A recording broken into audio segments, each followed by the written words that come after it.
30 août, l'humanité célèbre la journée internationale du souvenir de la traite négrière et de son abolition en RDC. C'est sur la place Nkumbi Anti-Mfumu, dans le territoire de Mwanda, dans la province du Congo central, qu'a eu lieu la commémoration de cette journée. Pour les patrons de la territoriale, cette cérémonie marque à la fois les souvenirs d'un passé douloureux et la victoire sur les chemins de la conquête de la liberté panafricaine.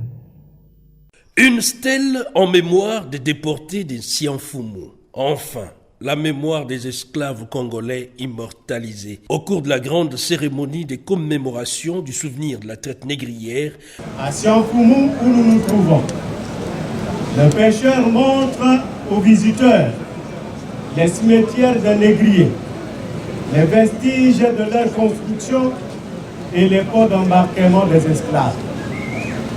Autre trace, la route des esclaves entre l'ex et Léopoldville, aujourd'hui Kinshasa et la ville portuaire de Matadi.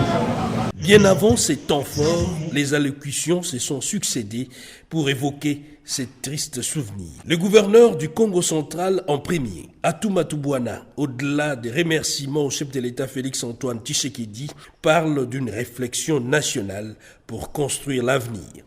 Les représentants de l'autorité coutumière Fumudifima a émis le vœu de la tenue prochaine sous le parrainage du chef de l'État d'un symposium international sur la traite négrière, relayé tout de suite par le président du comité scientifique du projet international de l'UNESCO, la route des esclaves, Théodore Ngoy, qui a illustré la portée historique de cette tragédie. L'héroïsme oublié par l'histoire des Bakongo dans la révolte des esclaves, dont les meneurs furent évidemment des Bakongo. Il faut qu'on enseigne la traite depuis l'école primaire jusqu'à l'école secondaire. Il faut que l'enseignement boule même. Il faut que le gouvernement boule même. Il faut que nous tous ici boule même.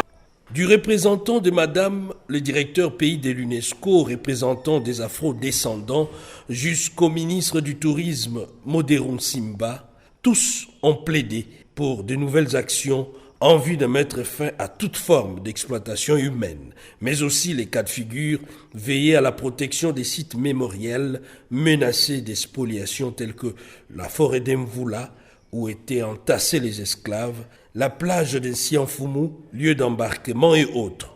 La cérémonie s'est clôturée par la lecture de la ministre de la Culture et Arts, Catherine Katungu Furaya, de la déclaration de Sianfumu, qui reprend en luminaire des points importants dont la réhabilitation de ces sites historiques, la construction d'un musée de la traite négrière et la conservation de la forêt d'Mvula.